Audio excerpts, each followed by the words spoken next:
The attorney's office had cream walls and a mahogany table, and the particular quiet of a room where significant things are said in controlled voices. My parents sat across from me with my sister Bree between them, the three of them arranged like a unit. The will was read in order. Bree received $6.9 million. Properties. Accounts. Everything with a name on it. Then the attorney looked at me and read my portion. $1. My mother turned and looked at me with the specific expression she had worn my entire life, when she believed she had finally said something definitive. She said, "Some kids just don't measure up." Then the attorney cleared his throat and said, "There was also a letter. I want to tell you about my grandfather before I tell you about that room. His name was Edward. He was 81 years old when he died, and he had built everything he had from a position most people would have found insurmountable. He grew up without money, without connections, without the particular social infrastructure that makes accumulation easier for some people than others. What he had was precision and patience, and the willingness to work at a problem from every available angle until it resolved. He had built a regional manufacturing business in the Midwest over 40 years, quietly and without fanfare, and had arrived at the end of his life having created something real. He was also the only person in my family who had ever looked at me and seen what was actually there. My name is Sophie.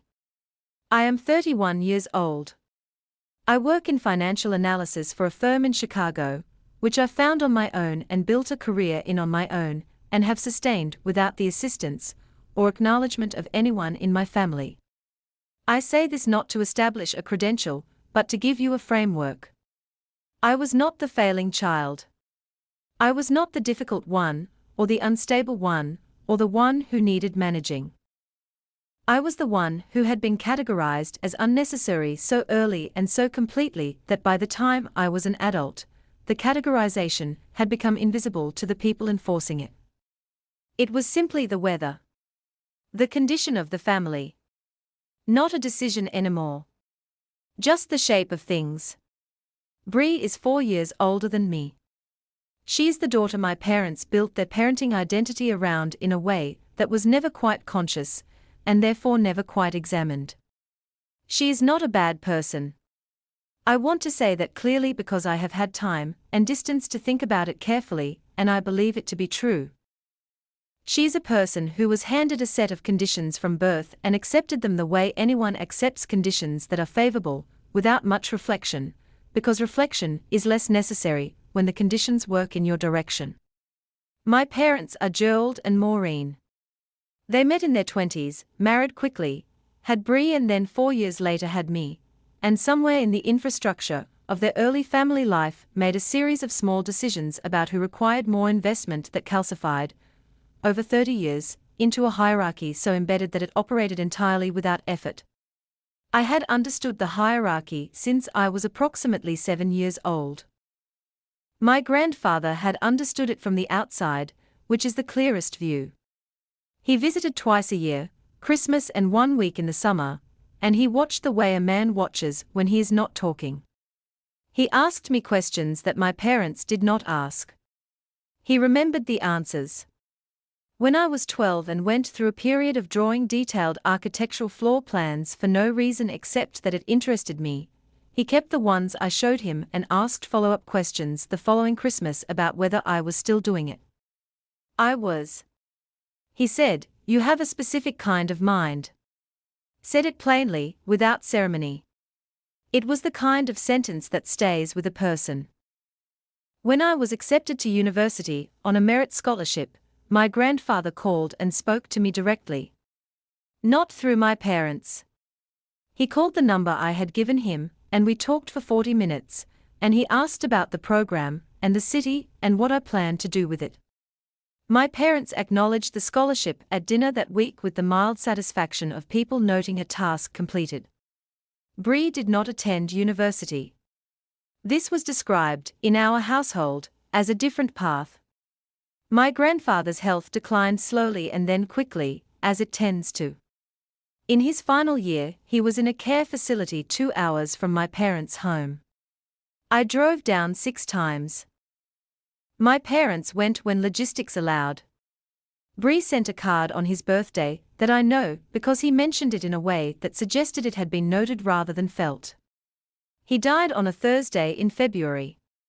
The will reading was scheduled for the following week at the offices of his long-standing attorney, a man named Howard Bloom, who had handled my grandfather's affairs for 20 years, and who conducted the reading with the grave efficiency of someone who understood that rooms like this one could become complicated and had learned to move through the facts before the complications arrived.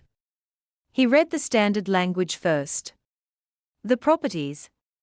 The accounts. The allocations. He read Bree's portion, and my mother's hand went to her daughter's arm. He read mine, and my mother looked at me. Then Mr. Bloom said there was also a letter. My mother's expression did not change immediately when Mr. Bloom mentioned the letter. She had the practiced composure of someone who had spent 30 years managing the presentation of her family to the outside world and had learned to hold her face in neutral until she understood what she was dealing with. My father was the same. They sat with the particular stillness of people who had come to a room believing they knew its outcome and were now registering, at the margins of their awareness, that something had not been accounted for. Bree looked at my mother. My mother gave the smallest nod. The kind that says, "We are fine, this is fine, continue." Mr. Bloom opened a sealed envelope that had been paper-clipped to the back of the document folder. He said my grandfather had provided the letter with specific instructions that it be read aloud in its entirety at the will reading, in the presence of all named parties. He said this was a legally binding instruction, and that he was obligated to honor it. He put on his reading glasses. He read, "I am not going to reproduce the letter word for word, because it was private, and it was mine in a way few things have been. But I will tell you its shape. My grandfather had written it 6 months before he died, in the period when his mind was still fully clear, and his body was beginning to fail, and he had time to say the things he had been observing for 30 years without saying. He wrote about what he had watched in our family. Not accusatorially. With the patient, measured language of a man who had spent his life solving problems by describing them accurately first. He wrote about a child who had been systematically overlooked in favor of her sibling, not through malice, he said, but through the particular neglect of people who take for granted what does not demand their attention.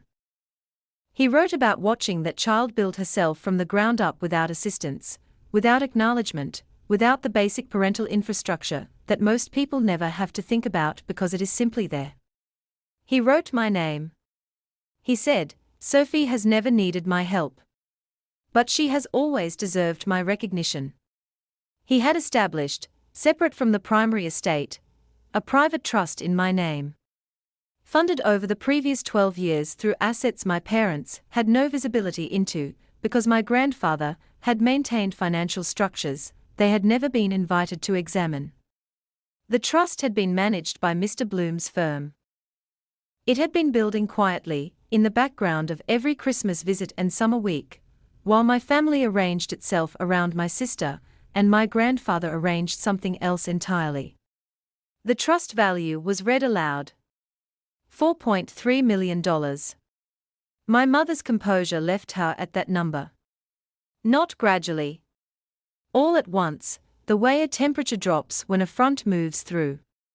She made a sound that I will not describe as a scream exactly, but which was in that register, not words, just the sound of a complete and sudden revision of a reality she had believed was settled. My father said something I could not make out. He said it sharply, directed at Mr. Bloom. Mr. Bloom said the trust was fully executed, legally binding, and irrevocable. He said it with the calm of someone who had anticipated this response and had prepared the correct sentence for it well in advance. I sat with my hands in my lap and I looked at the mahogany table. I had not known the specific amount. I want to be honest about that.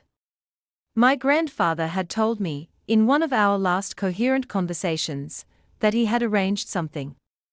He said it simply. He said he wanted me to know it was there without telling me the full shape of it, because he said he didn't want the knowledge to change how I moved through my life before it was time. He said, "Keep building what you're building." That was all. I had kept building. I thought about that in the 30 seconds of chaos that followed the reading. While my mother was making sounds at a volume inappropriate for the cream walls and mahogany table. While my father was demanding clarification that Mr. Bloom was declining to provide in the manner my father was requesting it. While Bree sat beside them looking at her own hands with the expression of someone recalculating a situation she had also believed was settled. I thought about my grandfather calling the number I had given him. The 40 minutes on the phone about a university program. The floor plans he had kept. The specific kind of mind he had said. He had been right. And he had spent 12 years making sure I knew my mother collected herself in approximately 4 minutes. I watched it happen. The sound stopped. Her breathing steadied. Her posture realigned. She was a woman who had spent 30 years constructing a particular version of her family, and she was not going to allow a mahogany table and a sealed envelope to dismantle it in public without a fight. She straightened her jacket. She looked at Mr. Bloom with the composed expression she reserved for situations she intended to manage. She said, "We'd like to contest the trust." Mr. Bloom said, "On what grounds?" She said, "Our father was not in full capacity when this was established. He couldn't have been thinking clearly." Mr. Bloom said the trust had been established 6 months before my grandfather's death, during a period when he had been assessed by 2 independent physicians as fully competent, and that the documentation supporting that assessment was on file with his office. He said the trust had been in active management for 12 years prior to that, which predated any question of diminished capacity by over a decade. He said it with the same even patience he had used throughout, the patience of a man who had prepared for this conversation specifically. My father said, "This is not what Edward would have wanted." Mr. Bloom said, "Mr. Hargrove left detailed written instructions.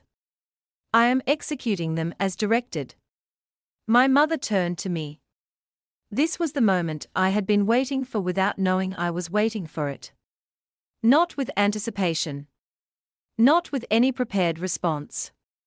I had simply known, from the moment Mr. Bloom mentioned the letter, that the conversation would arrive here, at me, seated across the table, in possession of something my mother had not allocated to me and could not retrieve. She said, "Sophie, whatever your grandfather thought he was doing, this is not fair to this family. You know that." She said it with the particular tone she used when she was appealing to a version of me that had agreed with her assessments for 30 years. The version that absorbed. That understood. That found a way to make the inconvenient thing convenient for everyone else. I looked at her. I said, "I'm not going to contest the trust, Mom." She said, "We're your family." I said, "I know." That was all I said.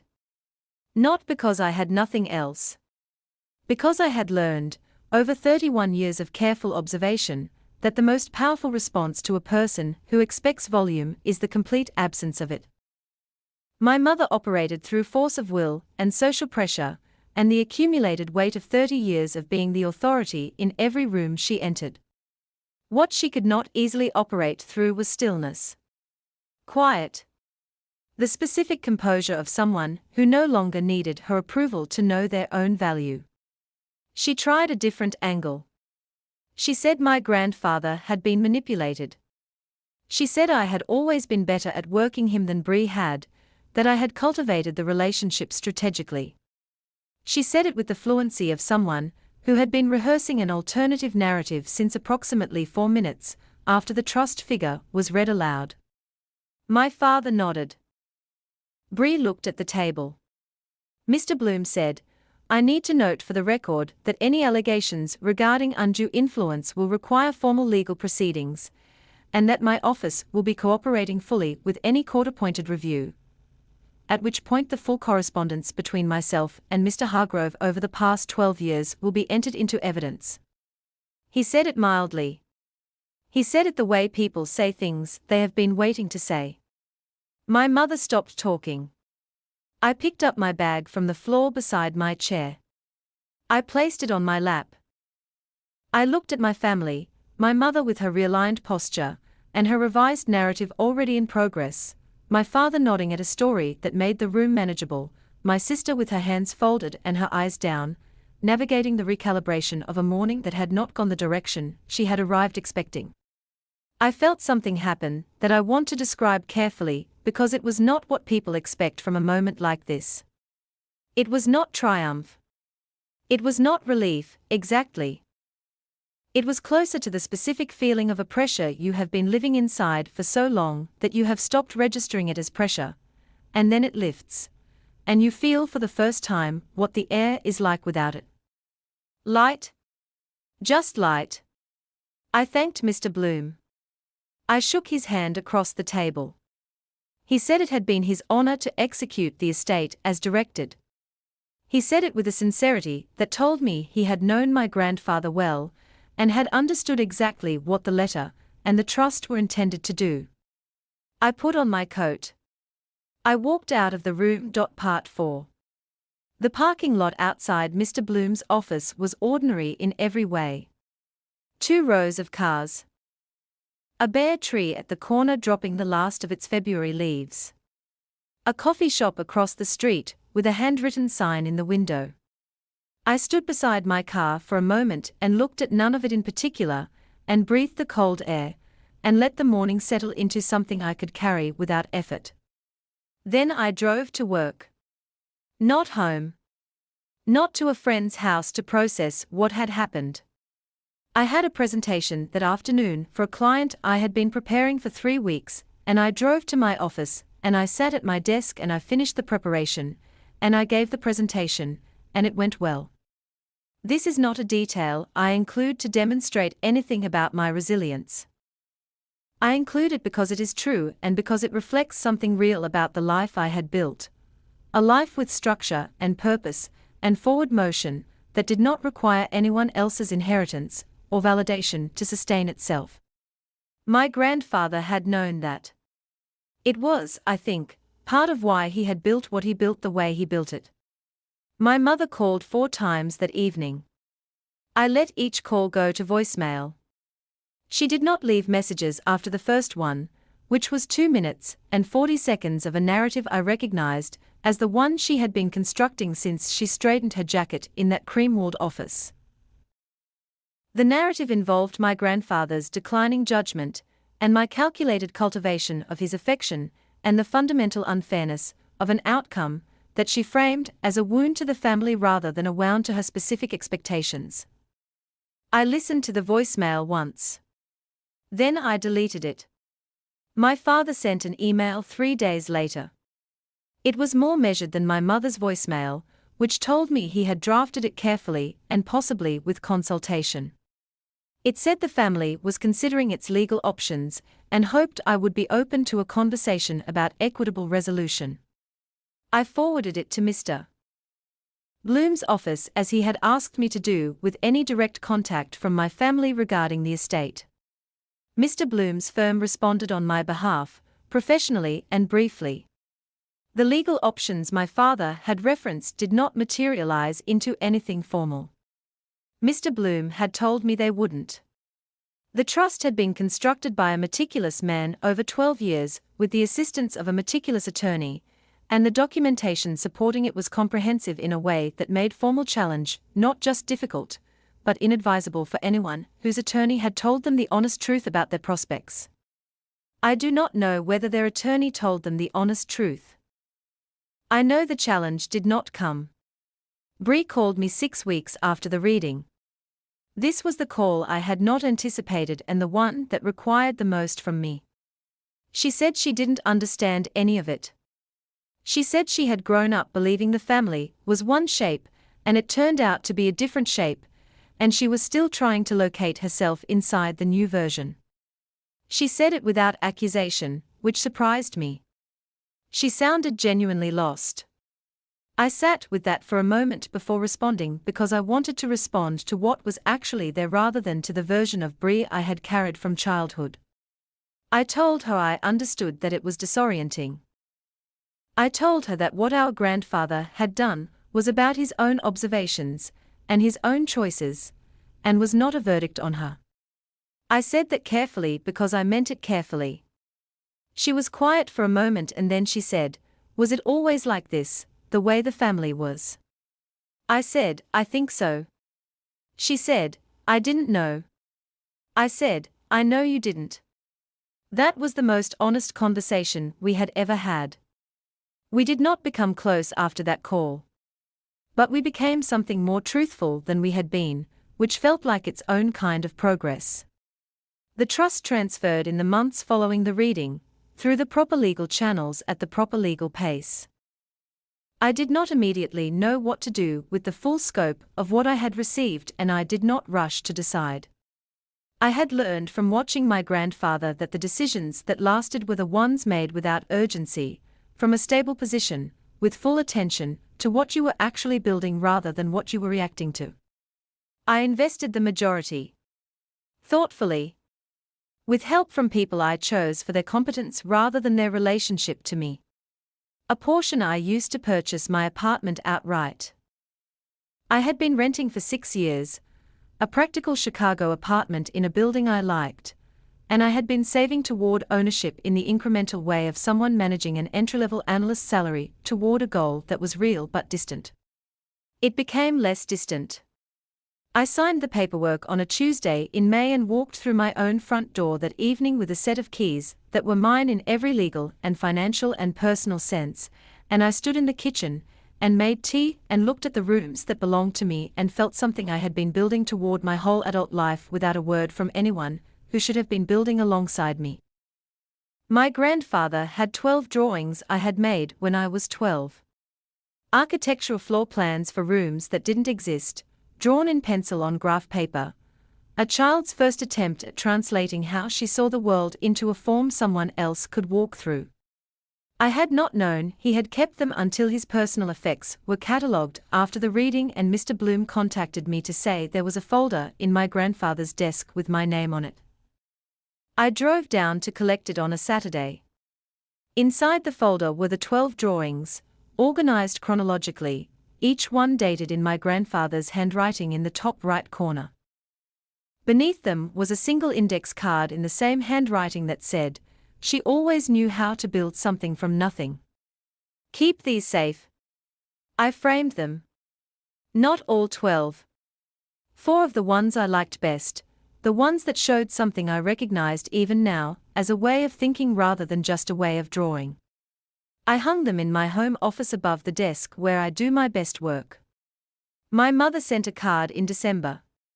Christmas card, standard, her signature and my father's. No personal message.